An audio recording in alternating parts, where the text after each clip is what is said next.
que amablemente aceptó nuestra invitación. Los dejo entonces en compañía de la profesora Catalina, quien nos va a presentar a nuestro invitado de hoy. Un abrazo y muchas gracias. Adelante, Catalina. Bueno, no, muchas gracias a Wilman por permitir pues que se pudiera dar este espacio en el que Gustavo Melior nos va a presentar su trabajo. Gustavo en este momento, él trabaja en la Universidad de Liverpool, tiene una posición de Postdoctoral Research Associate en esta universidad.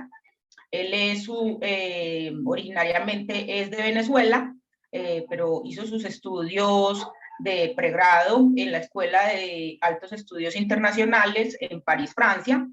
Luego hizo sus estudios de maestría en Economía y Finanzas en la Universidad de Kent, en el Reino Unido, y sus estudios de doctorado también en la misma universidad. Sus áreas de interés principal son temas relacionados con desigualdad y leyes de bancarrota de consumidor. Pues son temas relacionados con desigualdad, leyes de bancarrota de consumidor y financiamiento de la educación superior. Y para ello desarrolla modelos con agentes heterogéneos en tiempo continuo. Gustavo, es un placer tenerte acá con nosotros. Esperamos que pues, sea este espacio lo encuentres muy agradable, muy enriquecedor, como seguramente lo va a hacer para todos nosotros. Mientras se da pues mientras Gustavo nos presenta su trabajo, se pueden hacer algunas interrupciones con el fin de tener pues, preguntas de carácter aclaratorio, y al final de su presentación se abrirá el espacio para discusión. Bueno, adelante, Gustavo. Muchísimas gracias. Bueno, muchas gracias Catalina y Wilman. Muchas gracias al Departamento de Economía y a la audiencia por su tiempo. Y bueno, para comenzar la presentación, déjenme compartir mi pantalla.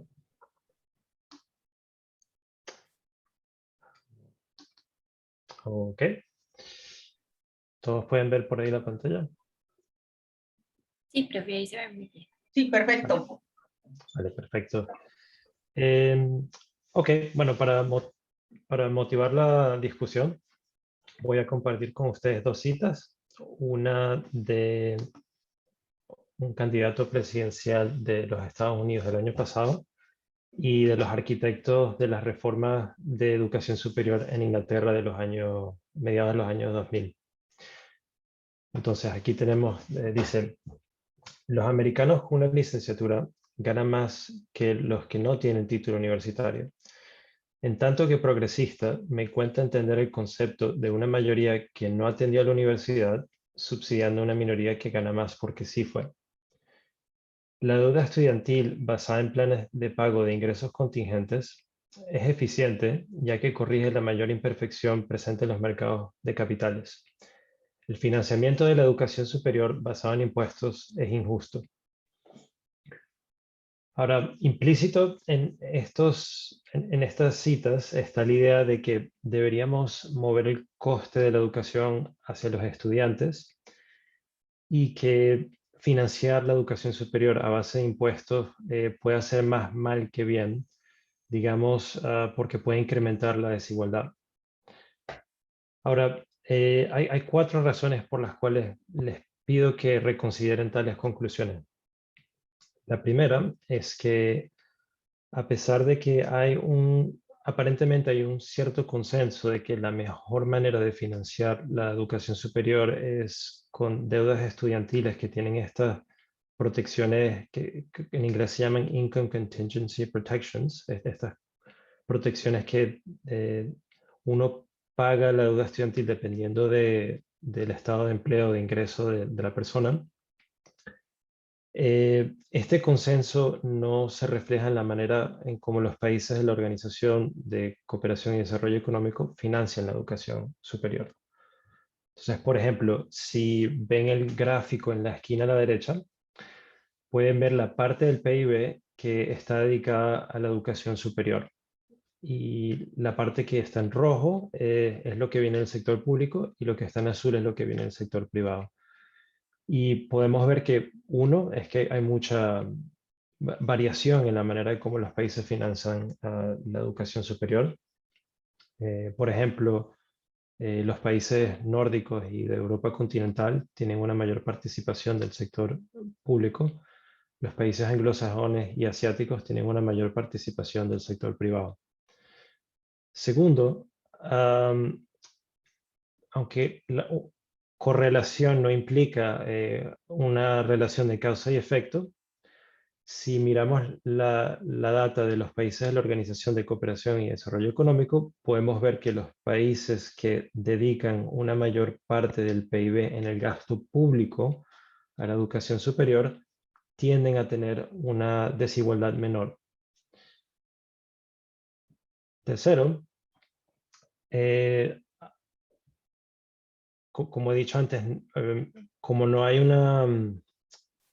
no hay un consenso en la manera de cómo los países financian la educación superior, también podemos decir lo mismo de la literatura en el tema. Por ejemplo, hay una grandísima literatura de estos modelos que están en la encrucijada de la macroeconomía y la financiación de la educación superior. Y por lo menos aquí cito un grupo pequeñito y en ese grupo pequeñito podemos ver gente que dice que la mejor manera de financiar la educación superior es con subsidios o con préstamos estudiantiles o con becas basadas en necesidad o con becas basadas en mérito o con estos sistemas llamados de graduate taxes, que son sistemas donde solo la gente que se gradúa paga un impuesto en perpetuidad. Y de nuevo, no hay consenso entre los economistas en cuál es la mejor manera de financiar el sistema universitario. Y cuarto, que es el punto que voy a tratar de resaltar con mi presentación, es que hay una literatura aparte de esta gente que trabaja en modelos macroeconómicos de agentes heterogéneos, que ha demostrado que las decisiones que uno toma como individuo, cuando uno decide cuánto ahorrar y cuánto pedir prestado, cuando uno agrega las acciones de todos estos individuos, puede ver que nuestras acciones generan externalidades que pueden desviar a la economía de lo que sería una cantidad de deuda óptima. Esto es un resultado un poco controversial porque normalmente muchos macroeconomistas tienden a pensar que mientras más uno tiene acceso a poder pedir el dinero prestado, esto puede ayudarnos para, ¿cómo se dice? Mantener un perfil del consumo estable. Por ejemplo, si uno tiene una emergencia, se le daña el carro a uno, si uno tiene una emergencia médica y no tiene liquidez, es muy bueno poder pedir prestado para poder mantener el consumo estable. Y normalmente tener acceso a estas facilidades de préstamo es bueno. Sin embargo, lo que ha demostrado esta literatura es que cuando agregamos las acciones de toda la gente que está decidiendo cuánto pedir prestado o ahorrar, esto puede tener efectos distribucionales. Entonces, el ejemplo que yo siempre doy es el siguiente. Cuando mucha gente pide prestado al mismo tiempo, esto puede poner presión en las tasas de interés para que suban y esto puede tener como consecuencia que penaliza a la gente que está en deuda y beneficia a la gente que tiene ahorros. Esto fue lo que Obiols Holmes describió como el efecto precio-deuda en un artículo del 2011. Y lo que motiva este trabajo es lo siguiente. No está claro a priori si financiar la educación con deuda podría agravar este efecto de precio-deuda. Entonces, mi contribución es de hacer un análisis cuantitativo y distribucional de varios regímenes de financiación de la educación superior bajo la luz de este efecto precio-deuda. Para darles una vista preliminar de los resultados que voy a mostrar hoy, entonces lo que consigo con este trabajo es que la clasificación de cuál sistema de financiación es mejor o peor en términos de desigualdad, del bienestar de la sociedad, del coste fiscal de la financiación del sistema de educación superior, todas estas cosas, el ranking entre todos los sistemas depende del costo de ir a la universidad. Y por costo estoy hablando del costo monetario, cuánto cuesta en dinero, pero también cuánto cuesta en tiempo, cuánto tiempo uno tiene que invertir para graduarse de la universidad. Y lo que consigo es que cuando estos costos son pequeños, las fricciones que normalmente impiden la inversión en la educación no son tan importantes para justificar la intervención del gobierno. Es decir, cuando la educación cuesta muy poco, no vale la pena, perdón, cuando la educación cuesta muy poco, cuando incrementamos los subsidios o incrementamos la generosidad de los programas de deuda estudiantil, sí pueden incrementar la desigualdad, sí pueden reducir la calidad del bienestar y también, por supuesto, suben el coste fiscal de la educación. Sin embargo, cuando el costo de ir a la universidad sube a niveles de lo que estamos viendo hoy en día en los Estados Unidos, sí vale la pena incrementar los subsidios o incrementar la generosidad de los programas de préstamos estudiantiles y sobre todo los subsidios. Los subsidios tienden a tener mejores resultados que los programas de deuda estudiantil a nivel de reducir la desigualdad, de incrementar el bienestar y a veces hasta de reducir el impacto fiscal de la educación. Y demuestro que este efecto precio-deuda que describió Oviol Holmes es una fuerza crucial en determinar el éxito de las reformas del sistema de financiación de la educación superior. En este proyecto también demuestro que para hacer este tipo de preguntas de cuál es la mejor manera de financiar el sistema de educación superior, hay que tomar en cuenta estas fuerzas de equilibrio general, ya que cuando hacemos estas preguntas en equilibrio parcial, los resultados pueden ser completamente distintos. Y mi resultado favorito, que es que es ilusorio comparar sistemas sin tener en cuenta lo que cuesta moverse de un sistema a otro. Es decir, no es una buena idea decir el país A tiene un sistema mucho mejor que el país B y por lo tanto deberíamos movernos hacia el sistema A. Porque puede costar tanto moverse de un sistema a otro que a veces no vale la pena reformar el sistema educativo. Y finalmente, también tengo como resultado, puedo demostrar que pequeños cambios al sistema de préstamos estudiantiles puede generar resultados completamente distintos. Más concretamente, los sistemas que voy a analizar hoy son los siguientes. Entonces, he desarrollado un modelo de agentes heterogéneos que me permite rastrear la distribución de agentes que difieren en muchas dimensiones y ver cómo el bienestar, la desigualdad y el coste de la educación cambian cuando modificamos el sistema de financiación de la educación superior. El primer sistema que considero es lo que llamamos en inglés self-financing, que es un mundo donde uno solo puede ir a la universidad si uno tiene suficientes ahorros. El gobierno no tiene ni subsidios, ni un programa de deuda estudiantil, ni becas. Hoy no me voy a enfocar mucho en ese sistema, más bien me voy a enfocar en los siguientes sistemas. El que más me voy a enfocar es en subsidios, que lo voy a llamar por sus siglas en inglés TS, por Tuition Subsidies.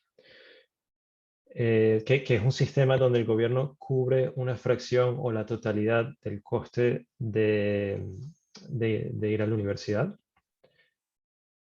Luego considero un sistema que llamo GT, por sus siglas en inglés de Graduate Tax, el impuesto a la graduación, que es un sistema donde el gobierno cubre una fracción o la totalidad del coste de ir a la universidad, pero si te gradúas, tienes que pagar un impuesto en perpetuidad al Estado. Luego voy a considerar 3 sistemas de préstamos estudiantiles organizados en orden ascendiente por generosidad, es decir, cada sistema que le voy a mostrar es más generoso que el anterior. Comenzamos con este sistema que llamo NICL, que en inglés sería Non-Income Contingent Loans, que pueden pensarlo como una especie de caricatura del sistema americano. Es decir, el gobierno federal tiene una facilidad para préstamos estudiantiles y estos préstamos hay que pagarlos de vuelta, no importe cómo esté tu estado de empleo o de ingreso, y no hay manera de cancelar esta deuda. Luego, introduzco un sistema que es que llamo ICL2, que es un poco más generoso y es una caricatura del sistema británico. Es decir, uno puede pedir prestado al gobierno para ir a la universidad y cuando uno está desempleado o cuando uno no gana suficiente, no tiene que pagar de vuelta esta deuda estudiantil, pero durante ese tiempo el saldo de la deuda estudiantil va creciendo por el interés. Y también tenemos este ingrediente de que cuando transcurren 30 años después de que comenzó la deuda estudiantil, se cancela el saldo que tenga el estudiante, perdón, que tenga la persona. Y luego introduzco un sistema un poco más generoso que llamo ICL1, donde también tenemos esta protección de tipo Income Contingent. De nuevo, cuando uno no gana suficiente o cuando uno está desempleado, uno no tiene que pagar de vuelta la deuda estudiantil. Y también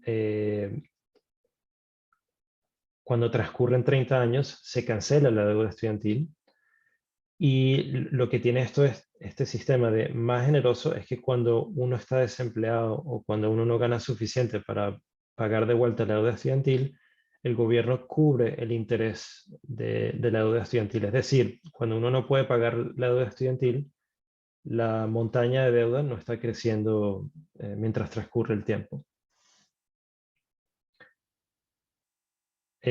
Ok, para entrar de una vez en el modelo, les voy a dar una representación visual de cómo se mueven los agentes, los individuos en esta economía.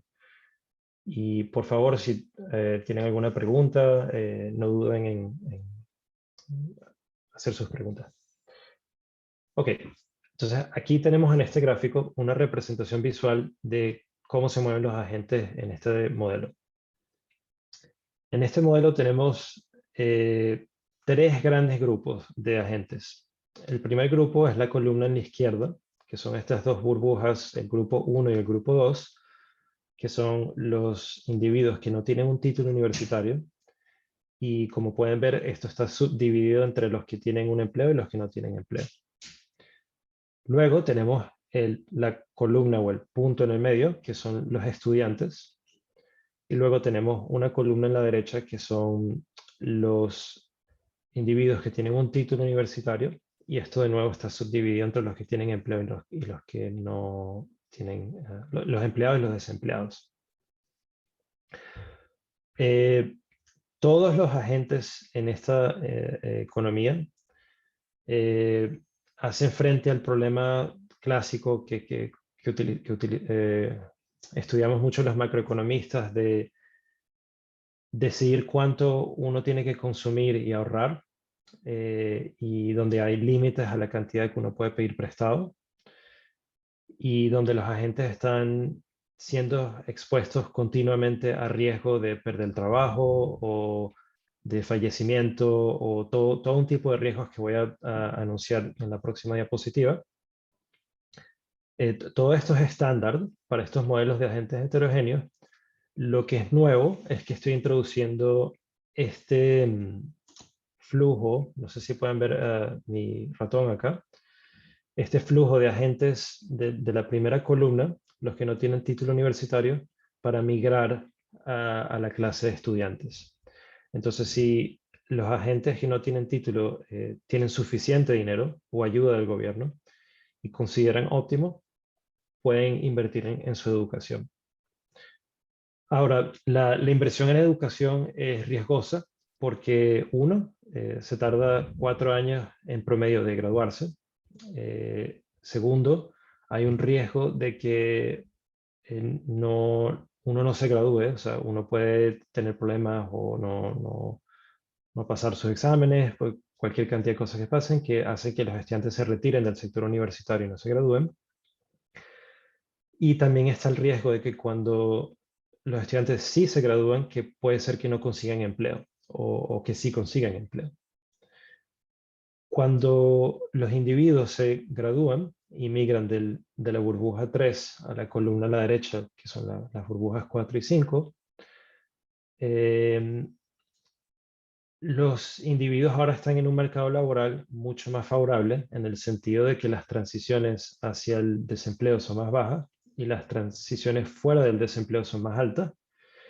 Y sobre todo que en promedio los individuos que tienen un título universitario tienden a ganar más, que es lo que en inglés llamamos el college wage premium, que hay una prima en el salario de la gente que tiene un título universitario.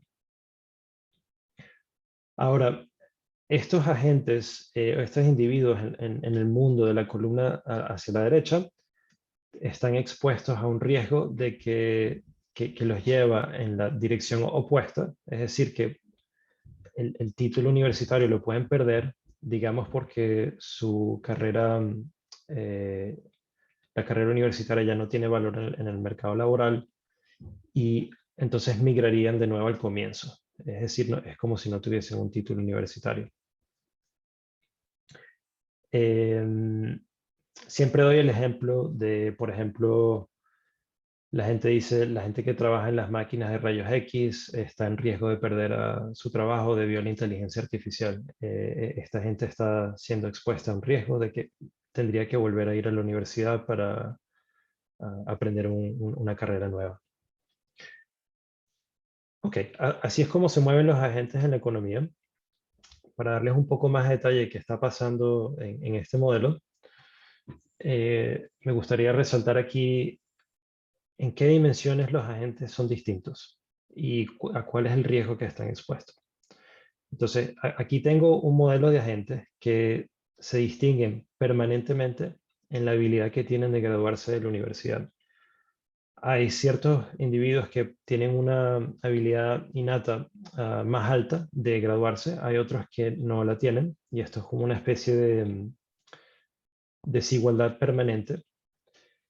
Tenemos que los agentes también se diferencian en cuánto dinero tienen en ahorros, o sea, en el banco, que en este modelo es la variable B. B es el dinero que uno tiene en el banco. Los individuos también se distinguen en cuánto tienen en deuda estudiantil, que es una variable que yo llamo A. Los individuos también se distinguen en su estado laboral, si están empleados o desempleados. También se distinguen si tienen o no un título universitario y también se distinguen si están cursando o no estudios. Estas son todas las dimensiones en que en este modelo los agentes pueden diferenciarse. Y los agentes también están expuestos a los siguientes, lo que decimos en inglés, idiosyncratic shocks, que son en todo momento los agentes están en riesgo de perder o de ganar un empleo. Los que están graduados tienen este riesgo de que pueden perder su título universitario. Todos los individuos en este modelo tienen este riesgo de que pueden fallecer. También los estudiantes están expuestos al riesgo de no graduarse o de graduarse con o sin empleo. Y de nuevo, los agentes también no saben si sus descendientes van a tener una gran o baja habilidad de graduarse a la universidad, si eventualmente van a la universidad. Y finalmente, todos los agentes en este modelo económico hacen frente a estos límites en la capacidad de pedir prestado. Como estaba mencionando al comienzo, imagínense que tienen una emergencia médica o una emergencia, se les ha dañado el carro y no pueden ir al trabajo y no tienen el dinero para arreglar el carro o para ir al doctor. Si uno tuviese acceso a una facilidad de préstamo, esto ayudaría mucho, ¿no? Entonces, aquí los agentes en este modelo hacen frente a restricciones a la capacidad del préstamo. Ok. Todo lo que les acabo de decir lo podemos formalizar un poco con matemáticas. Esta es la formulación del problema. Voy a saltar esta diapositiva, pero si en algún momento alguien quiere regresar a esto para discutir un poco más las formalidades del modelo, por favor no duden en preguntarme. De nuevo, esto es prácticamente lo mismo que he dicho en mi diapositiva anterior. Ok, ahora que les he dado una descripción de cuáles son los problemas y cómo se mueven los individuos en la economía y cuáles son los problemas que enfrentan, ahora les voy a dar la descripción de los otros protagonistas de este modelo. Entonces, los otros protagonistas son el sector productivo y el gobierno. Tenemos un sector de producción que contrata a los trabajadores y alquila el capital de estos trabajadores, es decir, pide prestado al sector financiero para financiar su necesidad de capital y produce un output, que en mi modelo es la variable Y, y esta producción se puede gastar en consumo o en inversión o en gastos de educación. Y también tenemos un gobierno que levanta impuestos basados en el salario de los trabajadores y utiliza esos ingresos para mantener el programa del paro, o sea, la gente que no tiene empleo recibe ciertos beneficios del Estado, y también para poder cubrir el coste del sistema universitario. Yendo un poco más al detalle, lo que les acabo de decir es más o menos basado en el modelo de Ayagari, que es un modelo de agentes heterogéneos macroeconómicos. Tenemos el sector productivo acá, con capital, labor, y la labor de los trabajadores utiliza uno de estos agregadores CES que combina la labor de la gente que tiene título universitario y que no tiene título universitario. Y también esto es muy estándar en estos modelos, tenemos que los factores de producción son remunerados de la siguiente manera. El capital es remunerado con esta tasa de interés R y los salarios de los trabajadores sin título universitario se remuneran de esta manera y luego los salarios de los individuos con título universitario son remunerados de esta manera.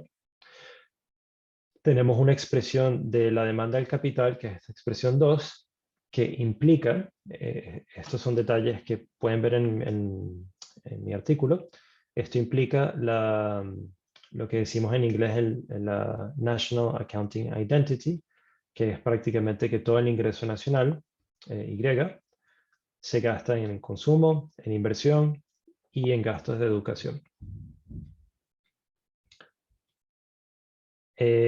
Siguiente. Aquí les comento un poco cómo se distinguen los sistemas que mencioné antes. Tenemos en los sistemas de subsidios y en todos los sistemas de deuda estudiantil, tenemos que el gobierno levanta la siguiente tasa impositiva en los salarios, que prácticamente cubre para el programa de los beneficios del paro y también para el gasto de educación. La única cosa distinta acá es para el modelo de graduate taxes, como son solo los que se gradúan de la universidad que pagan por el coste del sistema universitario, tenemos que estos individuos van a pagar una tasa impositiva un poco más alta. Y también tenemos, como en mi modelo, el gobierno siempre tiene un presupuesto fiscal en balance.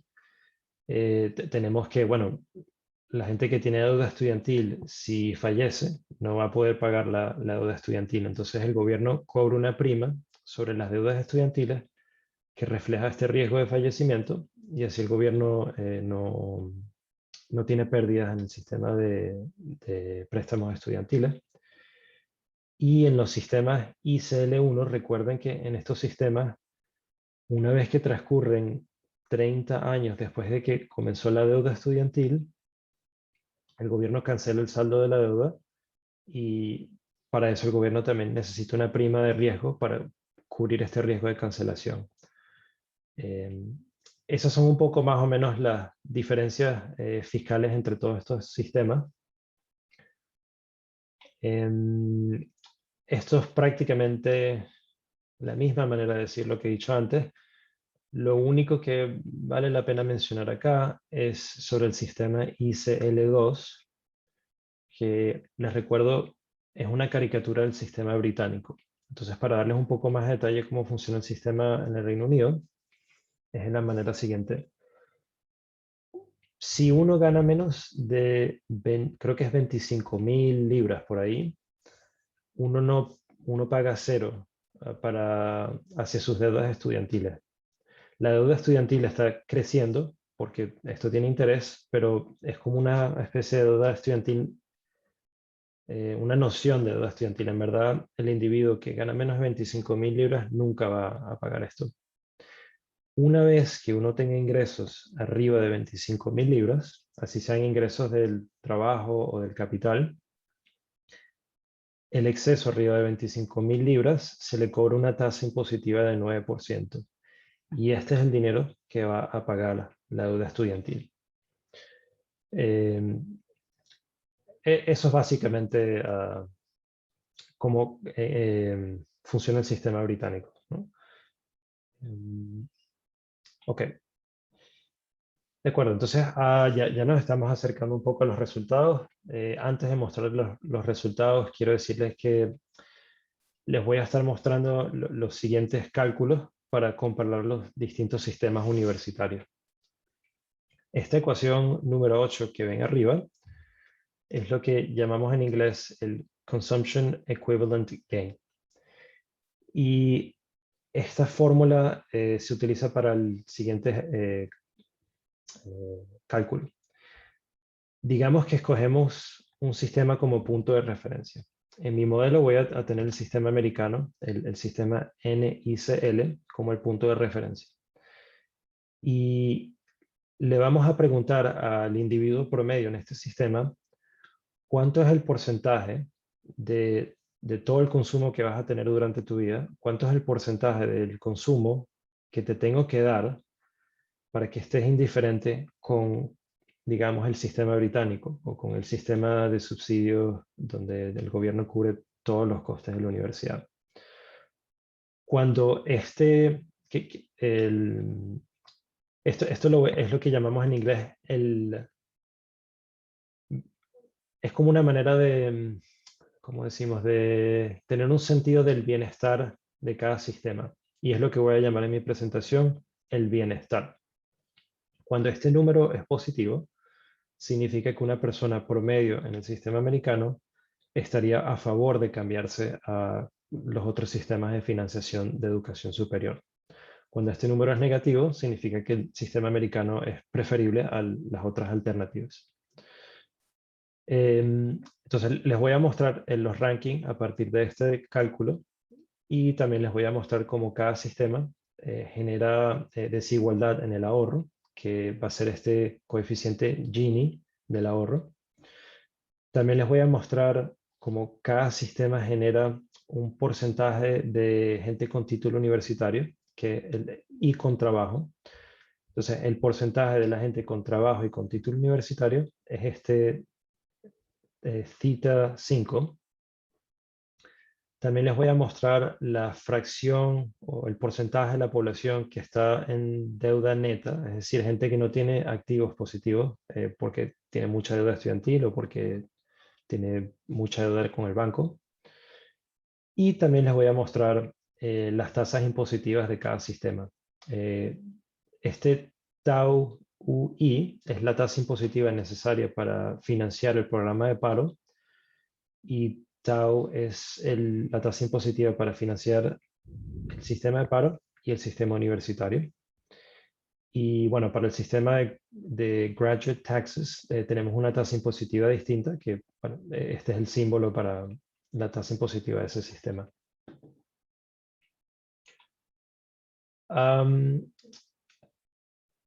Por supuesto, tengo que calibrar mi modelo para replicar el comportamiento de la economía de los Estados Unidos. Esto es un poco tedioso para comentar. En resumen, lo que puedo decir es que mi economía está calibrada para tratar de replicar el comportamiento de la economía americana. Y cuando considero el sistema británico, es decir, si la economía americana utilizaría el sistema británico para financiar el sistema de educación superior, por supuesto, voy a utilizar los parámetros que controlan eso para poder replicar el sistema británico. Pero lo único que vale la pena mencionar y hacer una pausa son los parámetros que calibro endógenamente. Es decir, yo dejo que mi modelo replique ciertas características de la economía americana y para eso voy a estar cambiando los parámetros hasta que pueda replicar estos aspectos de la economía americana. Esos aspectos que estoy tratando de replicar normalmente los llamamos targets y son estos 4 que están acá, que son la proporción entre el capital y el ingreso, el porcentaje de trabajadores que tienen un título universitario, que es la suma de estas dos variables, el coeficiente Gini del ahorro y el college wage premium, es decir, la proporción entre el salario promedio de un licenciado y de alguien que no tiene título universitario. Y aquí les puedo mostrar cómo mi modelo replica estas estadísticas. Pueden ver que hice un buen trabajo con las 2 primeras y la última, pero mi modelo no replica en absoluto la desigualdad del ahorro en Estados Unidos. Pero esto no es muy sorprendente para este tipo de modelo que estoy utilizando. Normalmente necesito mucho más ingredientes para poder replicar el nivel de desigualdad en el ahorro en una economía como la de Estados Unidos. Ok, por fin ya les puedo mostrar los resultados. Entonces voy a primero mostrarles los resultados de estado estacionario. Luego voy a hacer una breve pausa con un análisis de sensitividad, es decir, voy a cambiar ciertos parámetros y demostrar que mis resultados todavía los podemos observar cuando cambio ciertos parámetros. Y luego les voy a mostrar no solo los resultados en agregado, sino también cómo las reformas del sistema educativo afectan no solo a la nación, pero todos los grupos sociales en mi modelo.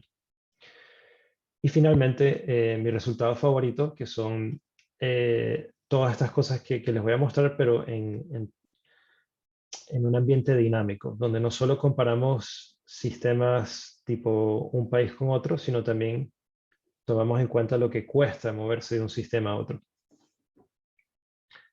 De acuerdo. Entonces, aquí tenemos los resultados de estados estacionarios. Si se enfocan en la gráfica de arriba, por el momento olvídense de las barras en azul y enfóquense en las barras rojas.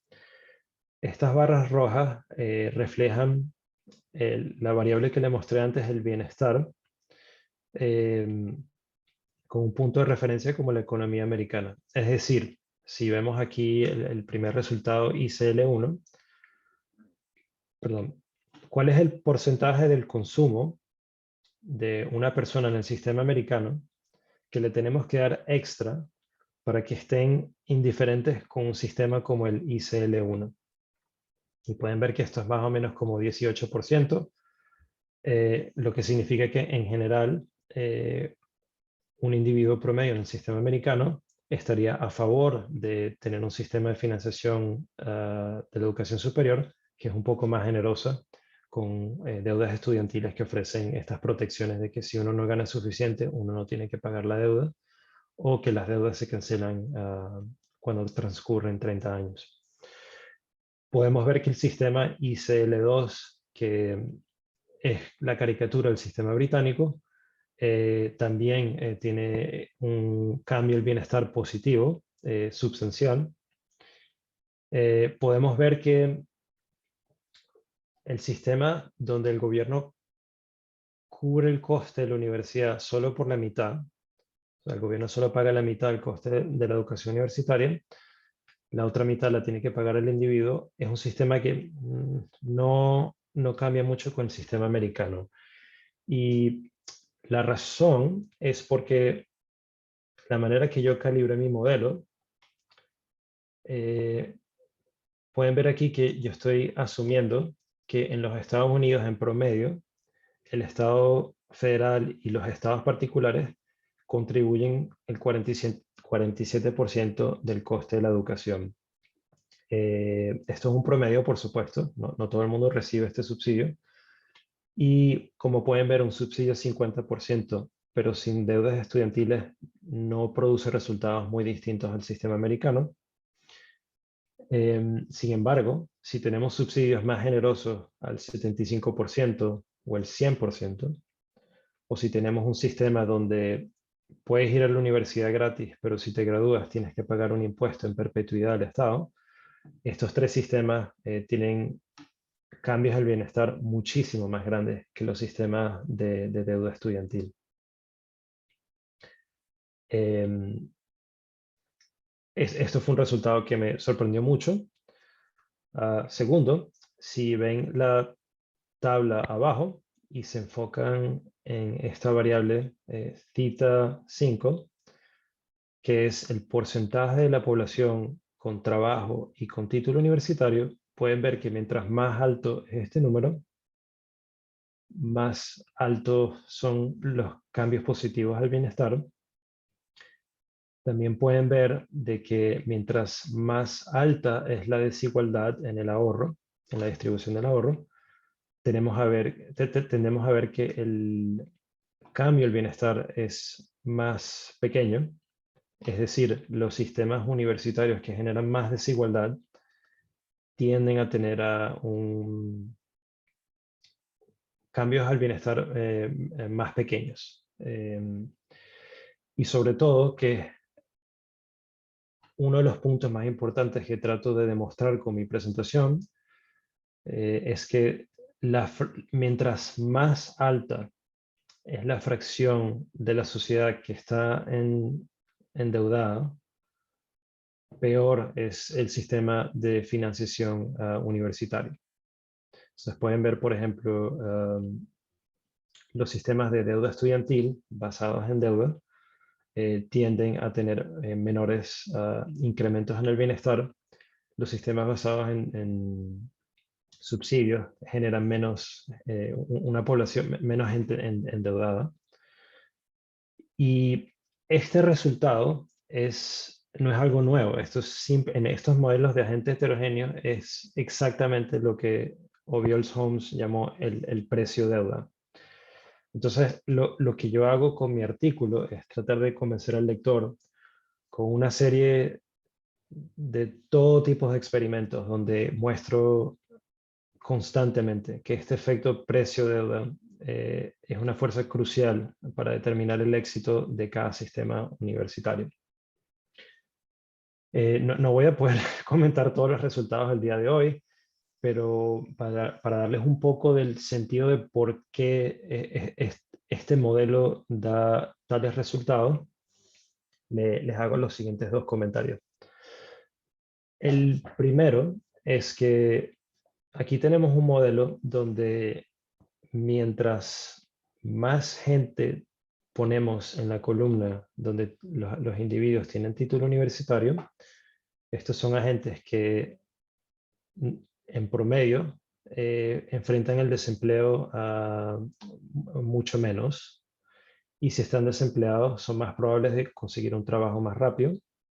Estos son individuos que también tienen un ingreso más alto, y el primer efecto es que esto le cuesta menos al Estado. Es más barato para el Estado financiar un programa de desempleo cuando tienes menos gente que cae en desempleo y cuando tienes gente que gana mucho más.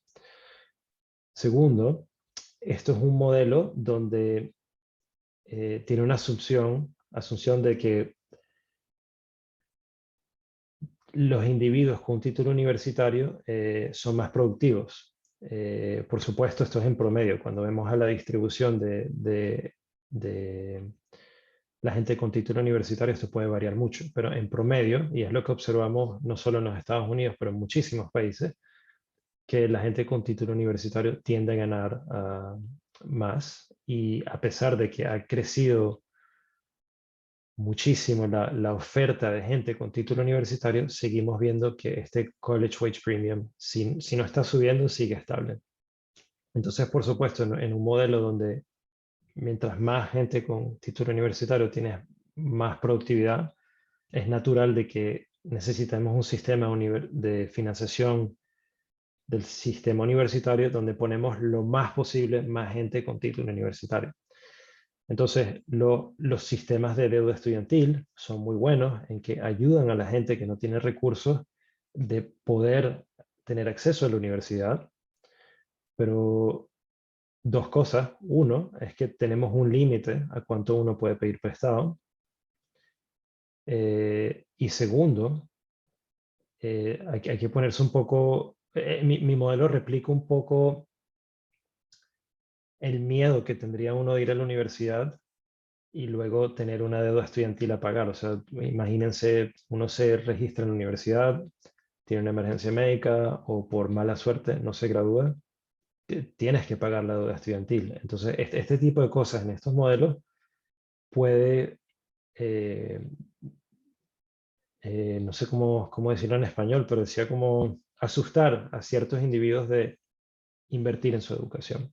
Entonces, mientras más protecciones ofrece el sistema de préstamo estudiantil, como pueden ver en la gráfica de arriba, mientras más generoso es el sistema, más reducimos ese riesgo de ir a la universidad y de graduarse y luego perder el título universitario, pero tener esta deuda estudiantil, o de ir a la universidad y no graduarse, pero tener que pagar esta deuda estudiantil.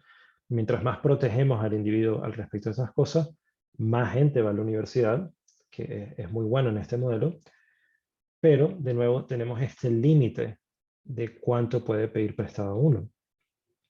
Y en este modelo hay agentes que, les recuerdo, pueden recibir este golpe de que o no se gradúan, o si se graduaron, la carrera en la que se graduaron quizás ya no tiene valor en el mercado laboral y tienen que volver a ir a la universidad.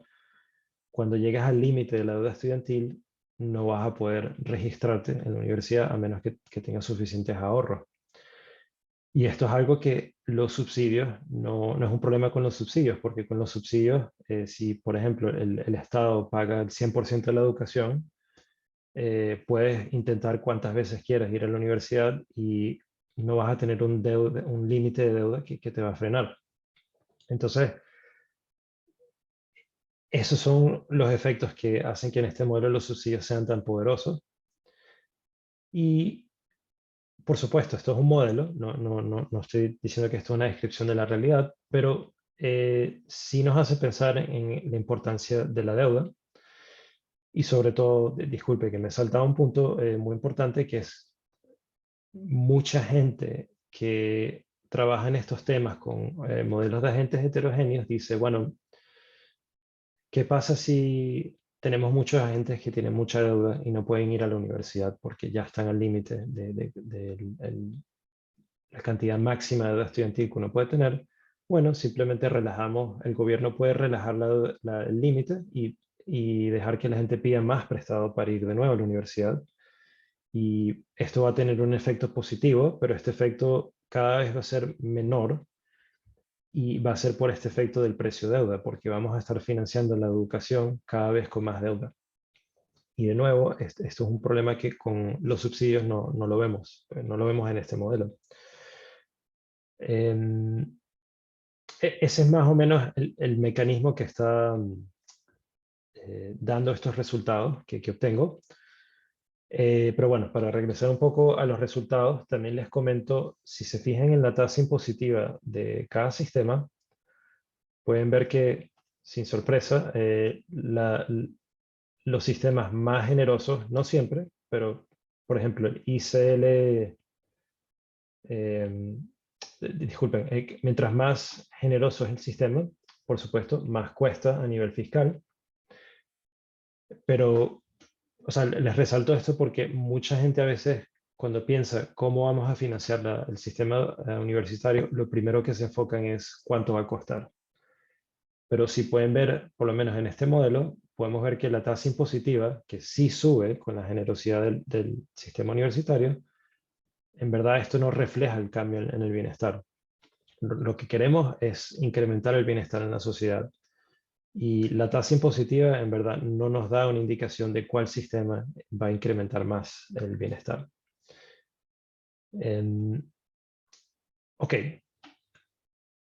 Ahora les voy a mostrar un poco qué pasa si cambiamos los parámetros del modelo. Porque pueden decir, bueno, lo que les estoy mostrando quizás tenga una calibración especial del modelo que me da estos resultados.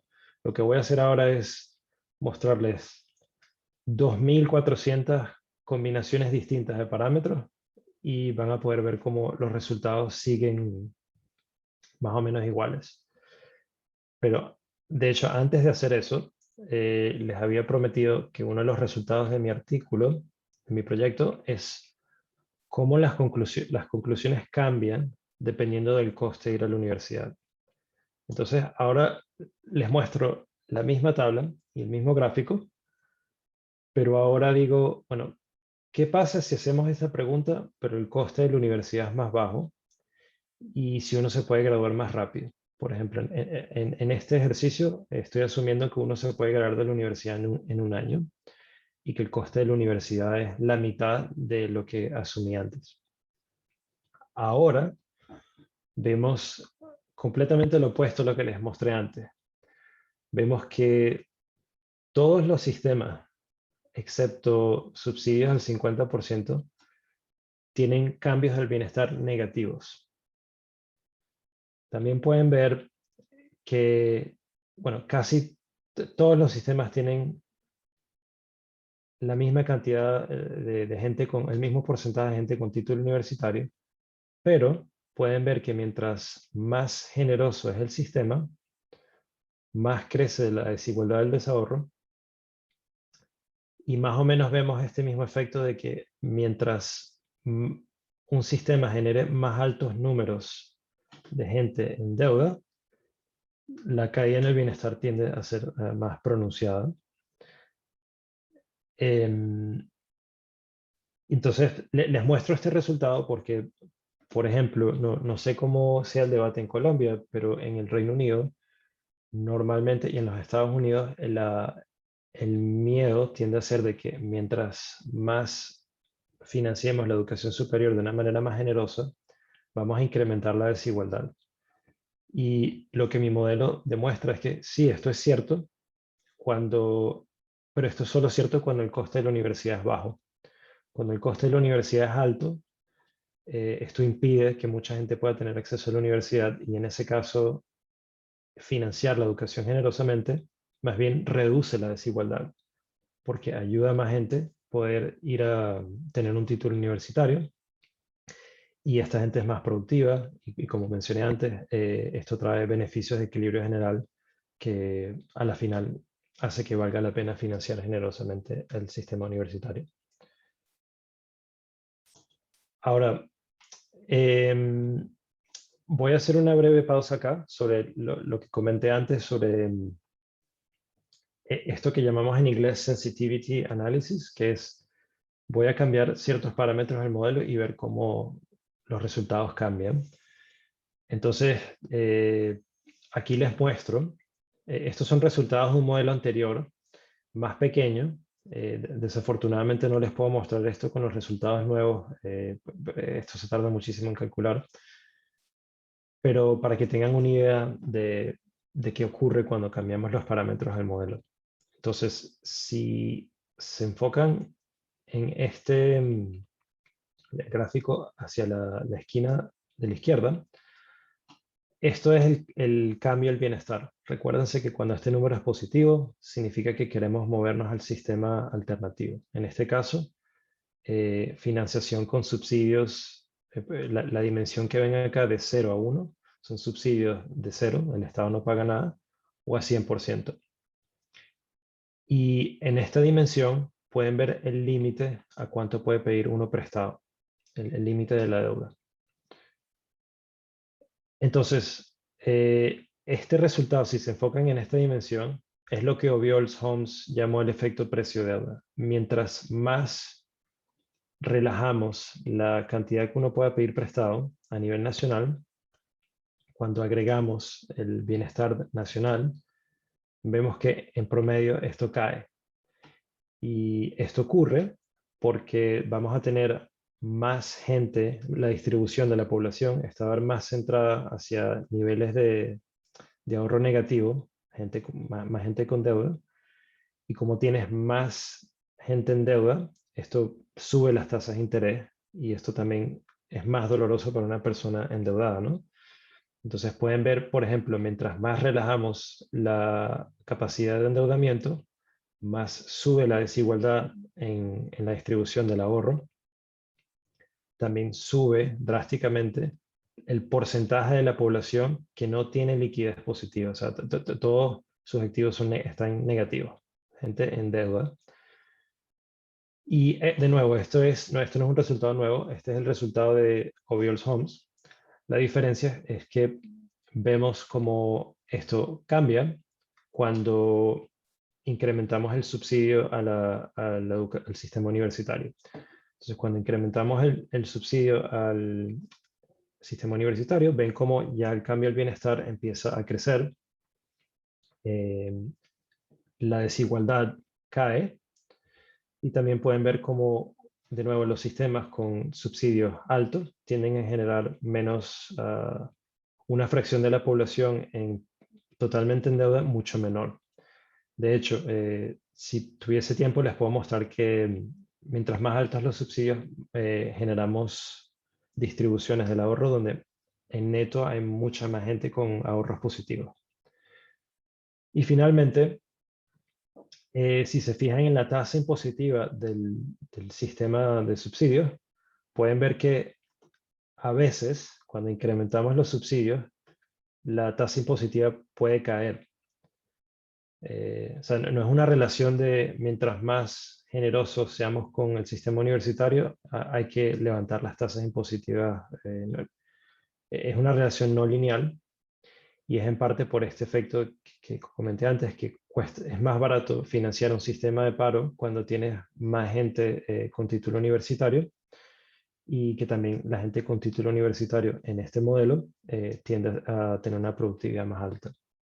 Y eso puede tener como efecto que la tasa impositiva no siempre suba cuando incrementamos los subsidios.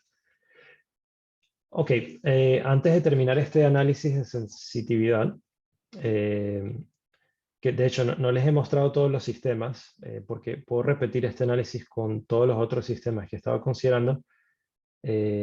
Si visitan mi página de internet, pueden ver un poco más de eso en el artículo sobre este proyecto. Pero sí les voy a dejar con este resultado, que es el siguiente. Si yo repito este ejercicio, pero disminuyo el coste de la educación a la mitad y incremento la velocidad de graduarse en vez de 4 años a 1 año, es decir, cuando reduzco el coste de ir a la universidad, entonces ahora tenemos el resultado contrario, que es mientras más incrementemos los subsidios, más sube la desigualdad, más sube la proporción de la población que está endeudada y por supuesto aquí sí sube linealmente. Mientras más aumentamos los subsidios, más hay que subir los impuestos. Entonces, de nuevo, para tratar de resaltar esto, la importancia de este resultado es que cuando el coste de la universidad es bajo, sí hay cierta verdad de que si financiamos la educación de una manera muy generosa, sí podemos hacer más mal que bien. Sin embargo, este resultado está calibrado a los precios del coste de la universidad del sistema americano. Y yo creo que en el contexto de los Estados Unidos, esto es muy importante porque si uno ve la inflación del sistema educativo en los Estados Unidos, Es de hecho, tiene la tasa de inflación más alta de todas las cosas que uno afronta en los Estados Unidos. O sea, la inflación del sistema educacional es más alta que de los gastos médicos, es mucho más alta que el de ¿cómo se dice esto? El coste de la vivienda, y es más alta que la tasa de inflación, el CPI. Entonces, en un ambiente donde el coste de la educación sigue subiendo muy, muy rápido, quizás, según este modelo, habría que tener un poco de pausa y decir, bueno, preguntarse si es una buena idea financiar la educación con préstamos en vez de con subsidios. Les pido disculpas por esta, que me salió un poco el tema, pero regreso a los resultados principales. Entonces ahora lo que voy a mostrarles es lo siguiente. Durante todo este tiempo les he estado mostrando con esta fórmula del bienestar cuáles son los cambios del bienestar nacional a nivel agregado, en promedio. Pero tenemos un modelo de agentes heterogéneos y podemos hacer la siguiente pregunta. ¿Cuáles son los grupos de la sociedad que se benefician más o menos de, en este caso, de cambiar el sistema de financiación de los Estados Unidos a un sistema distinto?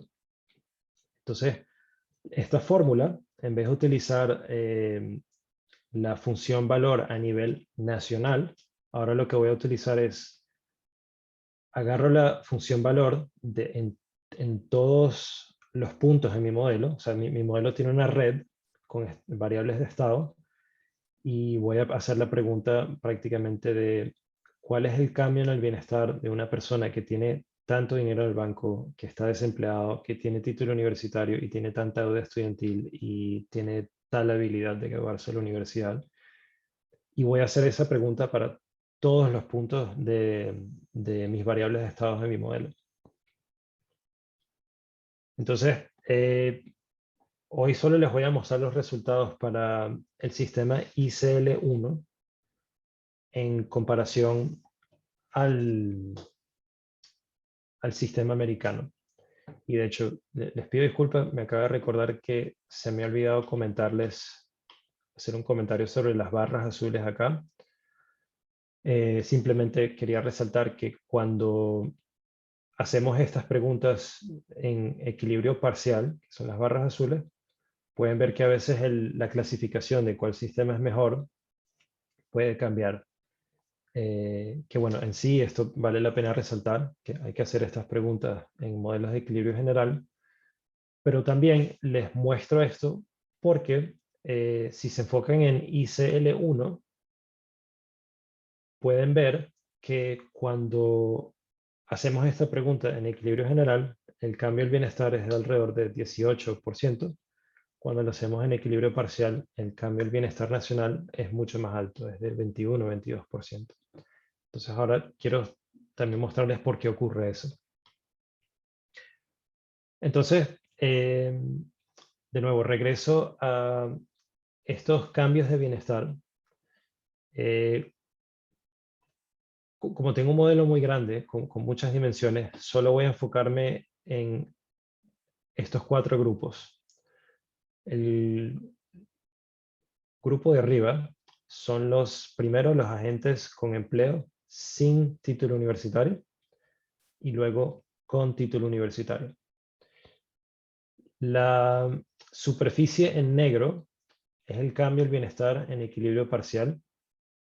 La superficie en color son los cambios al bienestar en equilibrio general. Entonces, si nos enfocamos primero, de nuevo, en los agentes empleados sin título universitario, con título universitario, pero que tienen alta habilidad de graduarse, es decir, estos son agentes que si van a la universidad, el riesgo de que fallen en los estudios es muy bajo. Podemos ver que, por ejemplo, si ven en esta dimensión, este es el dinero que tienen los agentes en el banco, el ahorro, y en esta dimensión tenemos la cantidad de deuda estudiantil. Podemos ver, por ejemplo, el cambio al bienestar relativo al sistema americano es más grande cuando los individuos tienen más deuda estudiantil, que es natural. En el sistema ICL1, uno no tiene que pagar las deudas cuando uno no gana suficiente y las deudas se cancelan cuando transcurren 30 años. Entonces, por supuesto, esta gente se beneficia mucho del sistema ICL1 relativo al sistema americano. Las ganancias al bienestar son más pequeñas cuando uno no tiene deuda estudiantil, y cuando uno ya se graduó, la ganancia es mucho menor, que es completamente intuitivo, ¿no? Esta gente no sufre tanto como la gente que no se pudo graduar y tiene deuda estudiantil. O gente que sí se graduó, pero regresó al estado de no tener título universitario. Y como pueden ver, la superficie negra le gana a la superficie colorada cuando tenemos altos niveles de ahorro. Y la razón por la cual esto ocurre es que cuando hago el ejercicio de equilibrio general, yo estoy fijando las tasas de interés y los salarios del sistema americano, cambio la política de financiación de educación superior, pero no dejo que estas fuerzas de equilibrio general cambien las tasas de interés o los salarios o las tasas impositivas. Entonces, en el sistema americano, en mi modelo, como pueden ver, la tasa de interés es mucho más alta en equilibrio general que en ICL1.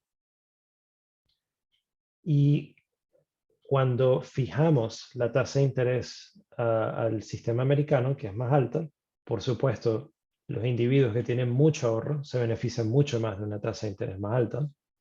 Los individuos que no tienen tanto ahorro o que tienen más deuda prefieren el resultado de equilibrio general, porque la tasa de interés es más baja. Entonces, simplemente muestro esto para resaltar de nuevo estas fuerzas de precio-deuda y cómo tienen un impacto en el cambio del bienestar de distintas políticas de financiación de la universidad.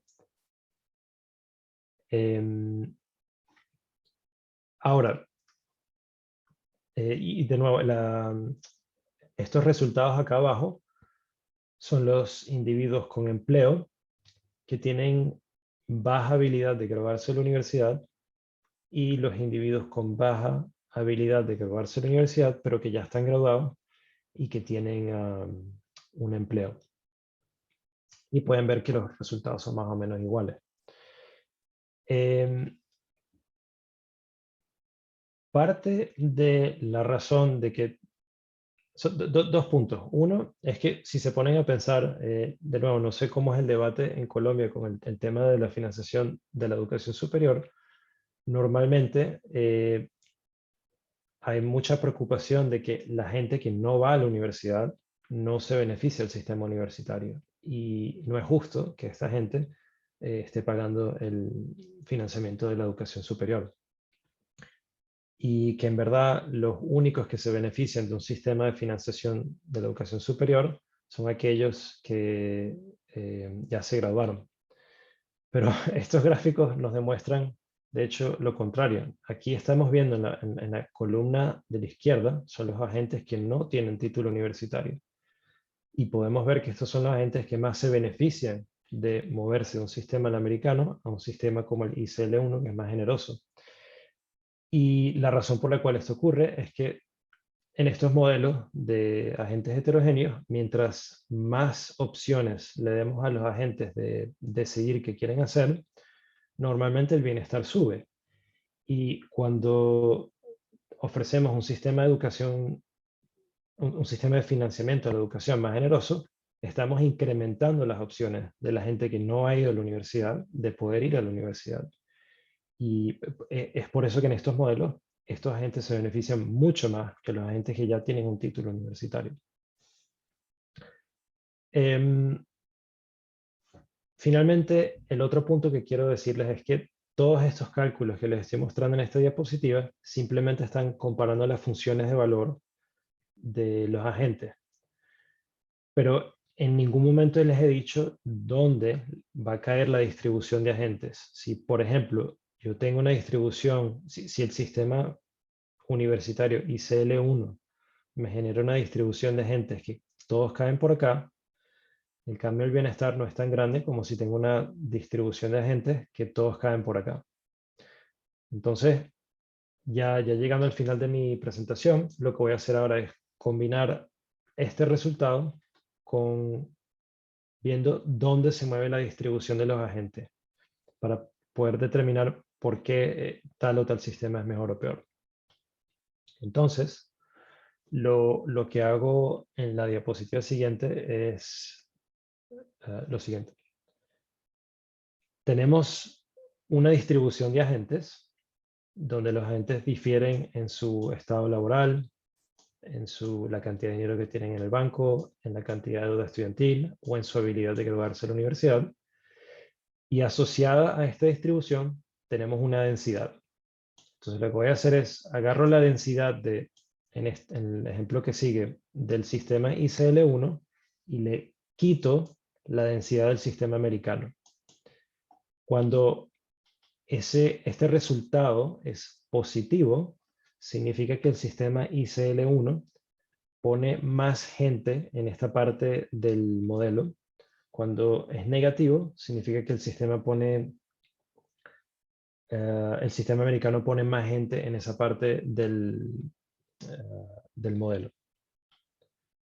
Entonces, aquí pueden ver si se enfocan en azul, que es el ICL1.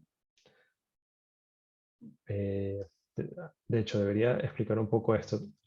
El gráfico arriba a la izquierda son todos los agentes que están desempleados, no tienen título universitario, y combino aquí los de baja y alta habilidad de graduarse de la universidad. El siguiente gráfico son todos los agentes con empleo, pero sin título universitario. Todo tipo de habilidades están todos juntos acá. Aquí tenemos todos los agentes desempleados con título universitario y aquí tenemos todos los individuos con título universitario y con empleo, todas las habilidades juntas mezcladas en este gráfico.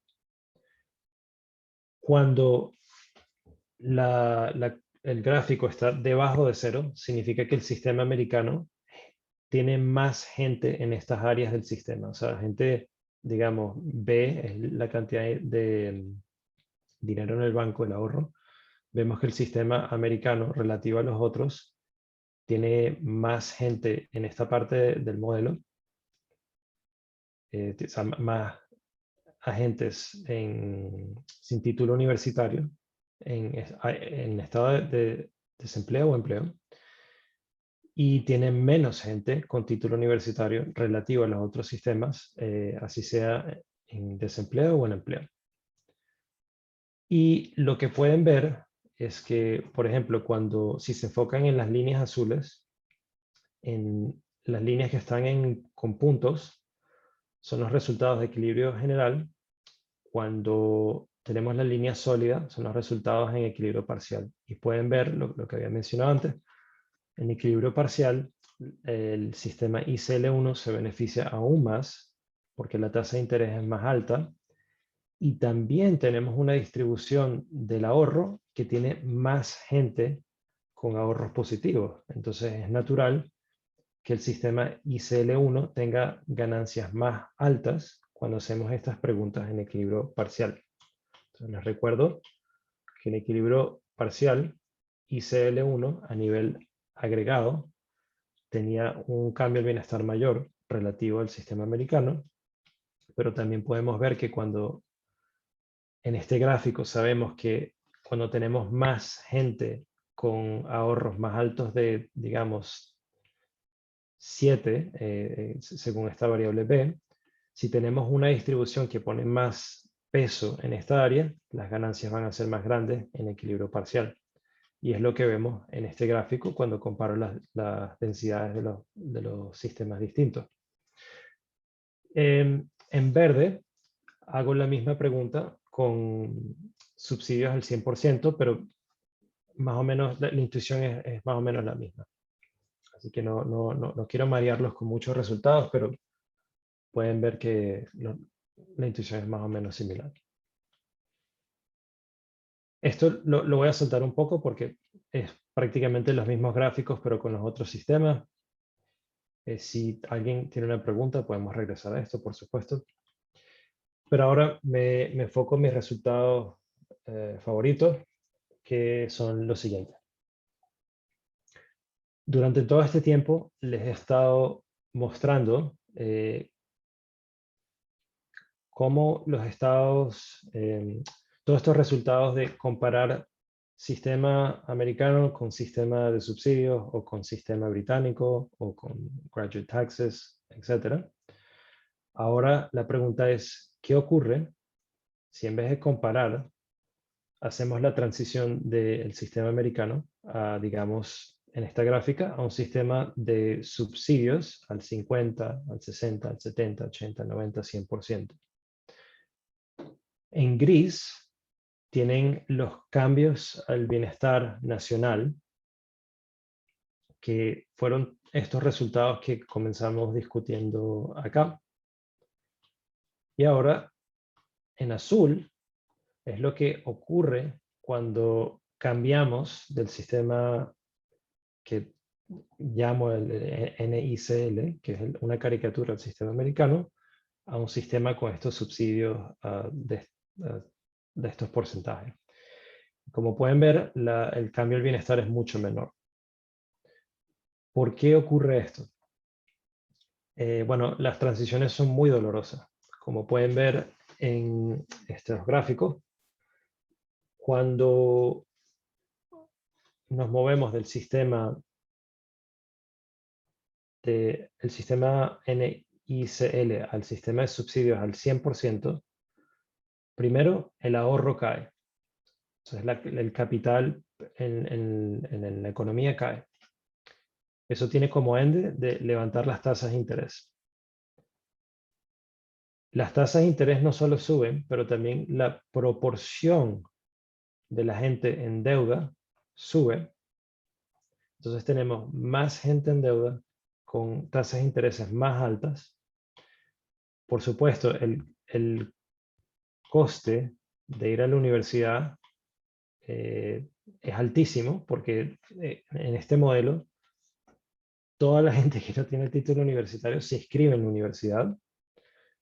Y en este modelo estoy asumiendo que el precio de la universidad es fijo y la capacidad de la universidad no cambia, que por supuesto no es algo realístico. O sea, de hecho, seguramente el precio de educar tanta gente subiría y tampoco habría la capacidad de educar a tanta gente. O sea, en este modelo pueden imaginarse que esta gente está estudiando en otro país. Pero como pueden ver, la tasa impositiva sube a niveles absurdos de más del 60%. Y esto es súper doloroso. La única gente que se beneficia de esta transición son los agentes que tienen muchísimos ahorros porque van a tener una tasa de interés altísima y esto va, de hecho, incrementar la desigualdad en el ahorro, que es lo que vemos en este gráfico. La transición sube las tasas de intereses y esto penaliza a la gente con deuda y beneficia muchísimo a la gente con ahorros altos. El coeficiente Gini del consumo salta al comienzo de la transición, que esto nos dice que la desigualdad en el consumo también está creciendo. Y el beneficio de la transición solo se va a materializar a partir de los primeros 12 años, ¿no? Que es ya la proporción de la población con un título universitario salta de 35% a 80%. Y cuando esto ocurre, ya tienes una distribución de agentes con más ahorros. Como hay tanto ahorro, las tasas de intereses caen, la desigualdad cae, la desigualdad en el consumo, perdón, en el ahorro caen. Y por supuesto, tenemos agentes que cuestan menos al Estado a nivel del programa del paro y que también son más productivos. Entonces, por supuesto, la tasa impositiva cae. Entonces, los primeros años de la transición son muy duros y esto es lo que disminuye el deseo de moverse de un sistema del tipo NICL a un sistema de subsidios al 100%. Solo en caso de que tengan preguntas, bueno, esto lo podemos comentar más adelante, pero esta es la fórmula para calcular el cambio al bienestar cuando tenemos un problema dinámico. La fórmula es un poco distinta.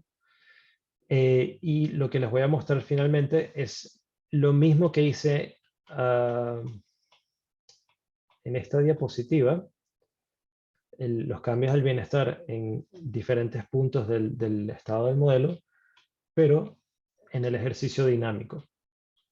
Entonces, por ejemplo, en estos gráficos estoy comparando los mismos grupos de antes, los individuos que tienen empleo pero no tienen título universitario, los individuos que tienen empleo y título universitario.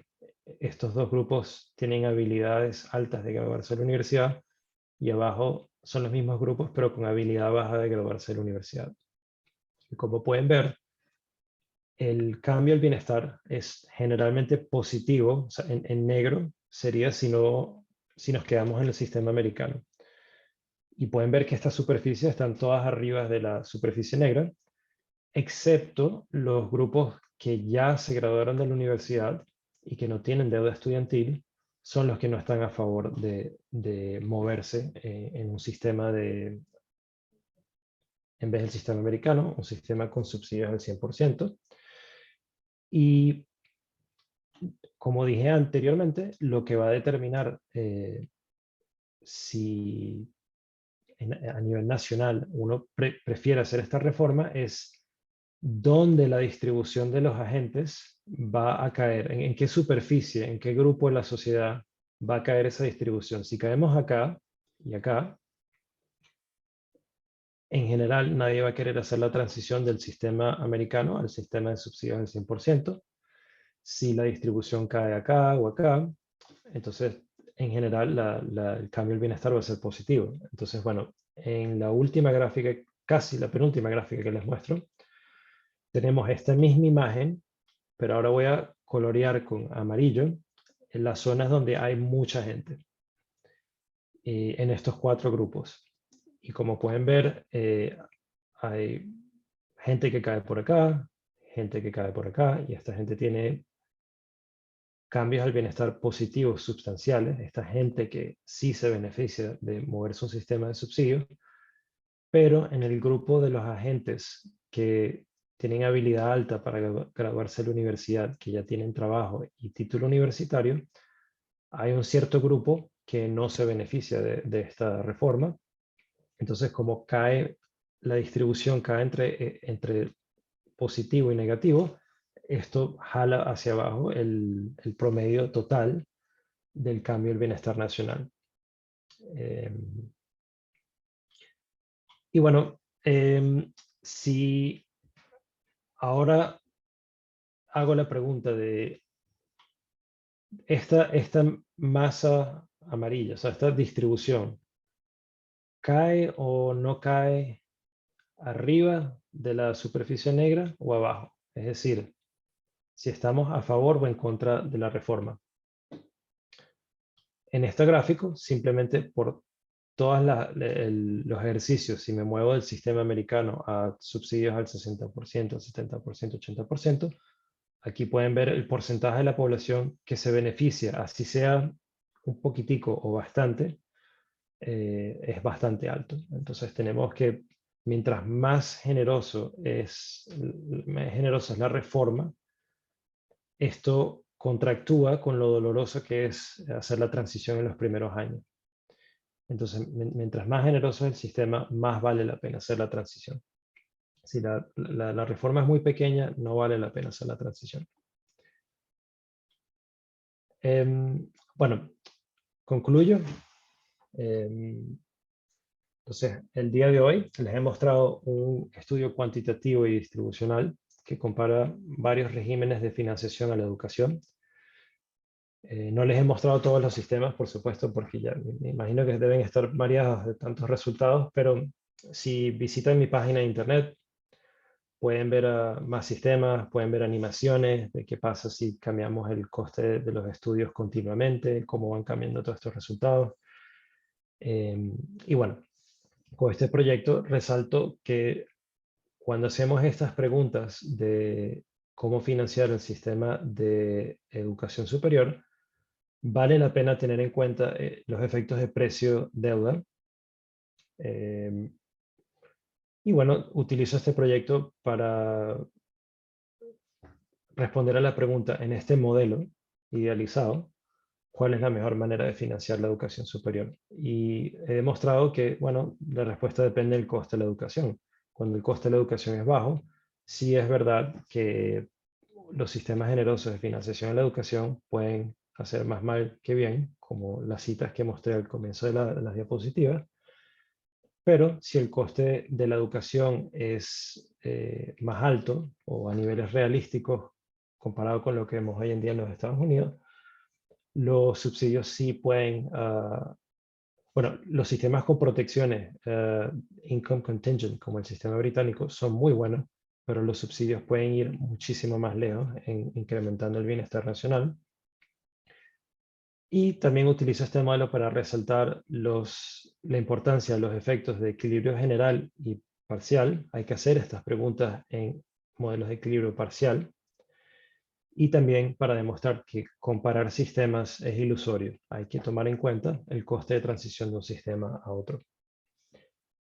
Bueno, con esto concluyo y les doy muchas gracias por su tiempo y atención y estoy muy interesado en cualquier sugerencias o preguntas que puedan tener.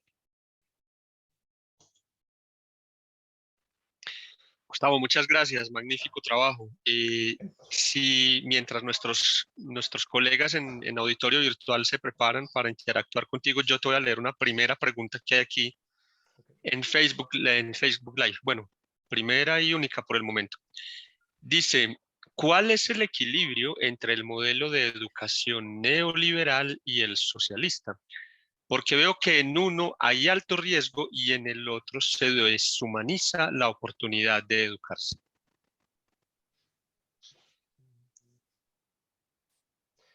No estoy seguro si entiendo bien la pregunta.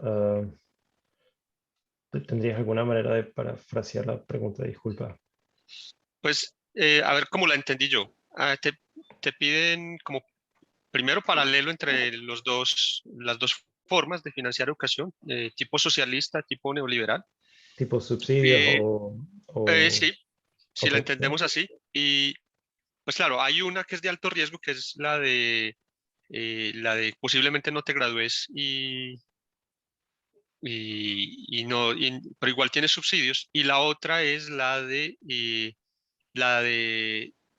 donde está deshumanizada la oportunidad de educarse, es donde decir, tenés que asumir el riesgo vos, Ujú. se le transfiere todo el riesgo y todos los costos al estudiante. Así es como lo estoy entendiendo. Entonces, ¿cómo poder, si o cuál sería el equilibrio entre estas dos formas de financiar la educación? No sé si distorsioné la pregunta y le ofrezco disculpas a quien la formuló si fue así, pero es más o menos como la pudimos entender.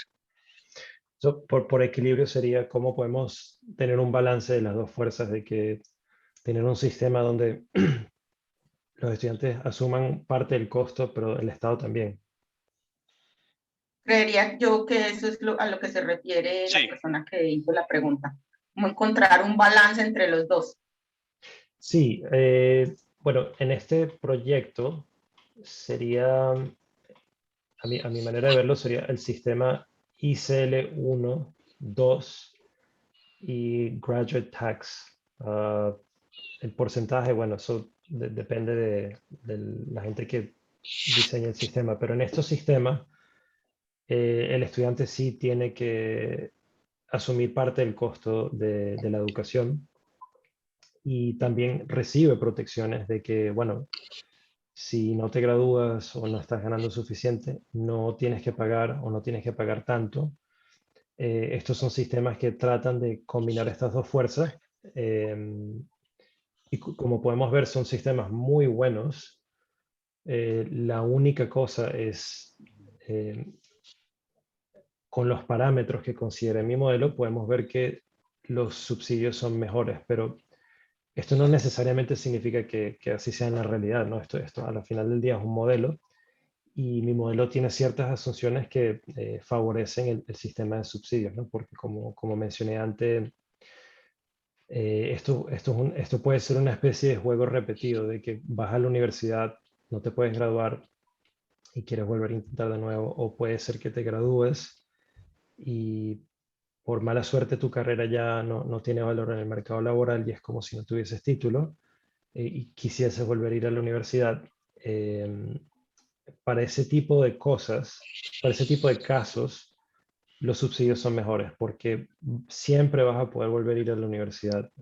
Y en mi modelo, yo estoy asumiendo que la gente que tiene título universitario en promedio siempre va a ser más productiva. Entonces, por supuesto, si el mundo funcionase así, queremos agarrar lo más gente posible sin título y darles título universitario. Pero, por supuesto, estas son cosas ya difíciles de predecir. O sea, uno es que un gran problema, por ejemplo, en el Reino Unido es que no todas las universidades son iguales. O sea, tener un título de la Universidad de Oxford en físicas puras, no es lo mismo que tener un título de artes en una universidad pequeña, en un pueblo que nadie conoce. Entonces, eh, las cosas se hacen un poco más complicadas de cuál es el mejor sistema cuando empezamos a hacer este tipo de preguntas y que también uno no sabe si, supongamos que 90% de la población tenga títulos universitarios,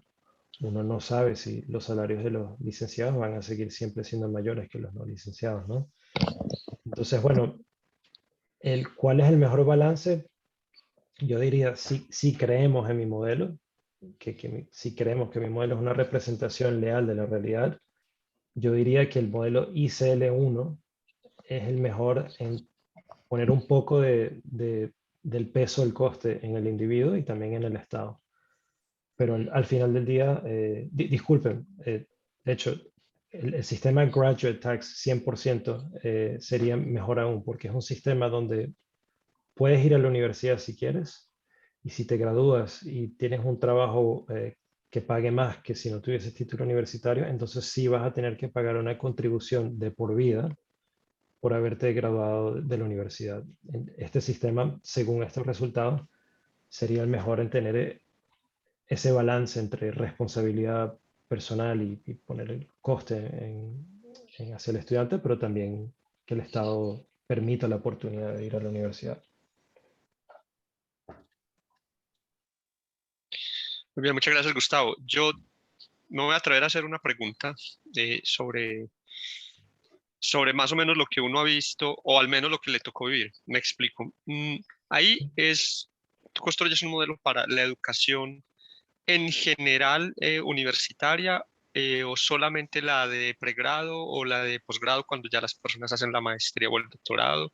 Te lo propongo porque, por ejemplo, quienes hicimos el doctorado aquí en Colombia y tuvimos la posibilidad de tener un crédito del gobierno que se llama crédito condonable, ¿sí? Tenemos un contrato que firmamos con el Ministerio de Ciencia y Tecnología y con ICETEX, que son los que administran este tipo de cosas. Ese contrato dice, mire, nosotros le financiamos a usted todo el doctorado, y cuando usted termine el doctorado, si termina el doctorado, se gradúa exitosamente, a usted le vamos a condonar la mitad. ¿Sí? O sea, como quien dice, ahí va un subsidio del 50%. Sí, y además se tiene que quedar en el país, tiene que trabajar para una universidad o para un centro de investigación. O sea, hay una serie de condiciones, es como una cosa de garrote con zanahoria, y se queda en el país y no sé qué, y no sé qué, y entonces ahí va como la mitad o yo qué sé. Pero si además usted empieza a producir papers, a generar conocimiento, a hacer un spillover de todo lo que aprendió en la sociedad, y no es que le vamos condonando más pedacitos de su deuda, o sea, como otro poquito más de subsidio por productividad. Este tipo de esquemas, que no sé si existan en otra parte del mundo, pero que son muy efectivos en términos de evitar fuga de cerebros, por ejemplo, de maximizar la productividad de los académicos en las universidades, etcétera, etcétera. ¿Puede ser un caso especial de este modelo que nos estás proponiendo o pensás que ameritaría cranearse otro modelo con características similares a esta y hacer la comparación? Porque aquí hay un elemento adicional y es te obligan a ser muy productivo si quieres apropiar el otro pedazo de subsidio que sería condonar más parte de esa deuda por publicación de papers y por dar clases y todas esas cosas. Bueno, esa era mi pregunta. Gracias. Gracias, Wilman. No sabía mucho de este sistema, sí, se oía un poco, pero no sabía esos detalles. De verdad está muy interesante. Sí se podría acomodar para este modelo, pero tendríamos que introducir esfuerzo. O, por ejemplo, porque mi modelo, todos los agentes ofrecen la labor inelástica, ¿no? Pero sería muy interesante tener algo de ese estilo, de tipo, si pones más esfuerzo en ofrecer labor, la tasa impositiva cae. Y eso sería una extensión muy interesante. No creo que habría que recrear el modelo entero. Y también sería muy interesante también hacer esto en el contexto de la fuga de cerebro. Si tenemos dos economías, una economía, yo qué sé, digamos, en los Estados Unidos los salarios universitarios son altísimos, tienes salarios altísimos, pero el gobierno del otro país quiere prevenir esta fuga de cerebros. ¿Cuál sería la tasa impositiva para maximizar el incentivo de que los trabajadores sean más productivos, pero que tampoco se vayan al otro país? Sería muy interesante. Y ahora, yo pregunto por curiosidad, estas deudas condonables, la cuota que tienes que pagar todos los meses, ¿depende de tu estado de empleo o depende de tu ingreso o cómo funciona eso? De hecho, el esquema es incluso mucho más interesante porque después de que te gradúas, te dan un periodo de gracia, que es Ok. equivalente a la misma cantidad de años que tuviste de financiamiento. En ese periodo de gracia tienes el tiempo para ir acumulando como estas credenciales que digan, yo publiqué 2 artículos, asesoré 2 tesis de maestría, de doctorado, bueno, lo que sea que haga el investigador. Y la idea es que esa cuota tiene que ser termina siendo muy bajita y en el Mm, largo plazo, quienes son productivos, etcétera, pues terminan pagando una porción menor de la deuda. Eso ya es particular de cada individuo según su realidad, según su productividad. Eh, finalmente, como dices tú, le maximizan el esfuerzo mm, no solamente obligan a que el individuo termine trabajando en el mundo académico, en el mundo investigativo, sino que además le maximizan el esfuerzo eh, en términos de producir y generar cosas. mm. Bueno, al fin y al cabo, estamos hablando de un doctorado, ¿no? Entonces, al fin y al cabo, la pretensión de formar doctores viene siendo esa. Pero ya eso es dependiendo de cada cual, cuál termina siendo esa cuota de pago mensual o quincenal, yo qué sé. A ese Vale, detalle sí no sé, sí no tengo conocimiento. vale, vale.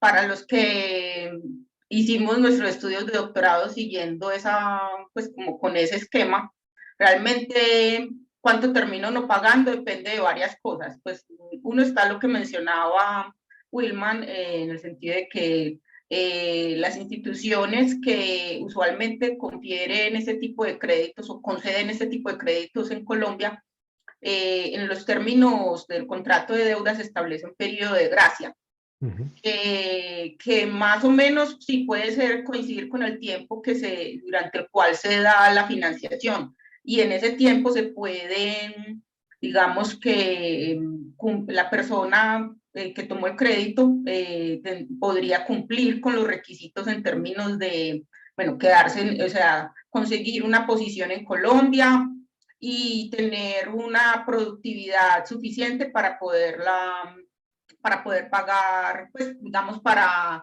cumplir los requisitos que se establecen, porque usualmente pues se establecen unos requisitos en términos del número de publicaciones y otro tipo de productos, pues como podría ser asesorías de tesis de maestría o bueno, pero también hay tipos de becas crédito, o sea, estos son programas como de beca crédito, también como dice Willman, crédito condonable. Cuando se habla de condonar es que se va como perdonando parte de la deuda con el cumplimiento de algunos requisitos. Y en ese sentido hay, por ejemplo, programas de beca crédito que establecen que el máximo que se condona es del 90%. Otros que establecen que puede ser hasta el 100%, incluso yo conozco gente a la que se le condonó el 100% de la deuda y al final no tuvieron que pagar absolutamente nada. Obviamente, pues muchos de ellos se quedaron en Colombia o esperaron a cumplir los requisitos que pudieran condonar el 100% y luego, pues como en el contexto que mencionaba Willman de fuga de cerebros, pues encontraron oportunidades en el exterior y se fueron. Pero sí sería un caso muy interesante para analizar. Sí, sí. Bueno, yo quería mencionar un comentario de uno de los asistentes al seminario, el profesor Cristian Castrillón. Él felicita tu trabajo, él dice pues que es un trabajo excelente y que es una aplicación interesante de las Hamilton-Jacobi Bellman Equations. Y pues adicional a eso, quería pues como pensar también en el caso colombiano. O sea, veo que hay un potencial bastante grande para pensar la situación, como distintas situaciones acá en Colombia. Una de ellas, la que mencionaba Willman, en términos de que el modelo permitiría analizar situaciones como para un país en desarrollo como en el nuestro, en el sentido de cómo evitar la fuga de cerebros, obviamente haciendo unos cambios, unas extensiones, pero también permitiría estudiar situaciones como las que hemos tenido en Colombia. Con respecto a la financiación de la educación en pregrado, de la educación superior de nivel de pregrado o de licenciatura que tú llamas. En ese sentido, acá en Colombia ha habido una discusión bastante fuerte en los últimos años. Acá hay un sistema privado y un sistema de educación superior, o sea, un sistema de educación superior que es privado y un sistema que es público. En el sistema privado, pues es un sistema en el que hay la opción de self-financing y también de créditos educativos. En el sistema público, ¿qué? Por parte del Estado o por parte de particulares también. Okay. En el sistema público, digamos, es un sistema básicamente de subsidios a la oferta. La gente paga una matrícula muy barata, pues usualmente una matrícula que es bastante barata, o en todo caso es income contingent. Y pues digamos que han emergido otras opciones. Entonces hubo hace un tiempo, pues todavía está, pero se modificó un programa que se llamaba PISER Pilo Paga, que era pues digamos como una suerte de, o sea, subsidios a la demanda, pero realmente eran los créditos que concedía el Estado, sobre todo para individuos de pues, niveles de ingreso muy bajos, y pues financiaba completamente sus estudios. Digamos que financiaba su totalidad los estudios, pero posteriormente, dependiendo de su nivel de desempeño, ellos tenían que hacer un repago posterior de deuda. Entonces hubo una discusión muy grande en términos del costo fiscal que esto tenía. Yo veo muchos elementos en el modelo, en el trabajo que nos presentaste, veo muchos elementos lo que nos presentaste que aplican, permiten entender el caso colombiano. Solamente que sí habría que pensar en algunos pues, en introducir elementos adicionales que permitan contextualizarlo mejor. Por ejemplo, en el caso colombiano, o sea, en su momento se decía pues, que a la gente había que dejarla escoger. que había una situación, o sea, detrás de los altos costos fiscales, se tenía que la mayoría de la gente, la mayoría de los beneficiarios de este programa Ser Filopaga decidían estudiar en universidades privadas, donde pues, las matrículas son sumamente altas comparado con el sistema público. Pues digamos que pues finalmente ese programa se tuvo que cambiar porque el costo fiscal era demasiado alto. O sea, se tuvo más o menos unos 2 o 3 años y se vio pues que el costo fiscal era sumamente alto y que pues el gobierno no tenía recursos para sostener ese sistema, además de todas las críticas que tuvo también porque se consideraba que era generar una desventaja al sistema público. Pues ponía en desventaja al sistema público y en el sistema público se objetaba también pues que, o sea, se decía también que, o sea, muchos decían, pero pues estas situaciones se dan porque el sistema público es ineficiente o no está en capacidad de darle a todos educación, pero desde el punto de vista del sistema público, pues quienes acceden a la educación pública en Colombia, en su gran mayoría, pues a la educación superior pública, digamos que enfrentan, el sistema público tiene unas restricciones de capacidad. Y para enfrentar esas restricciones de capacidad, las universidades, por ejemplo, pues tienen unos criterios de selección, pues se hace un examen de admisión, entonces no entra cualquiera, sino el que pase ese examen, o algunas o tienen en cuenta los resultados en las pruebas de estado, unas pruebas que se hacen cuando el estudiante está en el último grado de educación secundaria.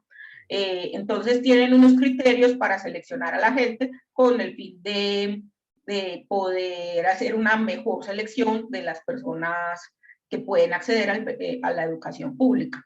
Entonces... Y eso puede tener consecuencias distribucionales graves también, ¿no? Porque normalmente, ¿quiénes son los que tienen más probabilidad de acceder a la universidad? Exacto. Entonces, pues sería un reto muy interesante.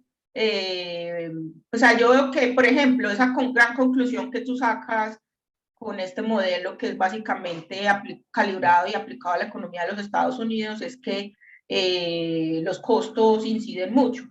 Y en el caso de los estados, o sea, los costos de la educación inciden mucho. Y en el caso de los Estados Unidos, dado que los costos de la educación son tan altos, entonces un sistema de tuition subsidies, pues de subsidios a la educación, resultaría ser el mejor en términos de bienestar y en términos distribucionales, comparado con los otros sistemas que tienes, pues que analizas. En el caso colombiano, la educación superior también pues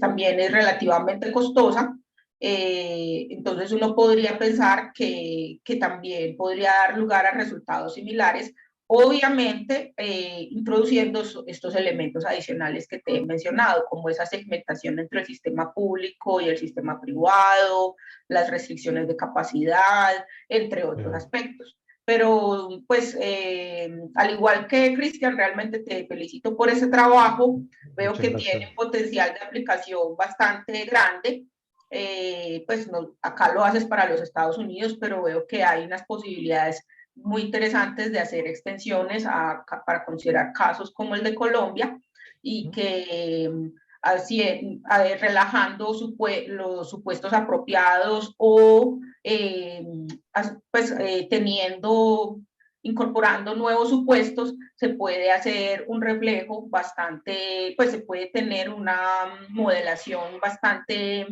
fiel de lo que podría ser un caso como el de Colombia, entre muchos otros países seguramente, y eso podría ser una evaluación de carácter cuantitativo de sistemas como estos, además de responder otro tipo de preguntas como las que sugería Wilman en su intervención. Entonces, con ello, pues quería darte las gracias por haber dedicado tu tiempo a hacer estas diapositivas en español. que entiendo es la primera vez que presentas en este idioma, y pues por tu tiempo, tu disposición, y pues por los, pues como todos los elementos tan valiosos que nos has presentado con con este trabajo. Gracias a ustedes, gracias por su tiempo y por la invitación. Con mucho honor y felicidad de haber presentado para el departamento de la Universidad de Antioquia. Bueno, yo le voy a dar la oportunidad a Wilman para que, pues ya faltan 5 minutos para las 12. Entonces, si no hay más inquietudes del público, pues, o comentarios, yo cedo la palabra a Wilman para que finalice la sesión. Catalina, muchas gracias. Muchas gracias de nuevo a Gustavo por acompañarnos hoy, por este magnífico trabajo, por su tiempo. Gracias a todos ustedes por acompañarnos en Auditorio Virtual y allá en Facebook. Muchas gracias al equipo de comunicaciones de nuestra facultad, a Daniela, y al equipo de UDI Arroba, porque hacen posible estos espacios y esta interacción. Un abrazo inmenso para todos y que tengan un magnífico día. Gracias, Cata. Bueno, no, gracias a ti, gracias a todos, gracias Daniela, y sobre todo muchísimas gracias a Gustavo por su tiempo y por su generosidad con nosotros al compartirnos su trabajo. Gracias a ustedes. Que estén muy bien, muchas gracias. Hasta luego. Hasta luego. Seguimos en contacto, Gustavo. Por supuesto, por supuesto. Chao. Chao.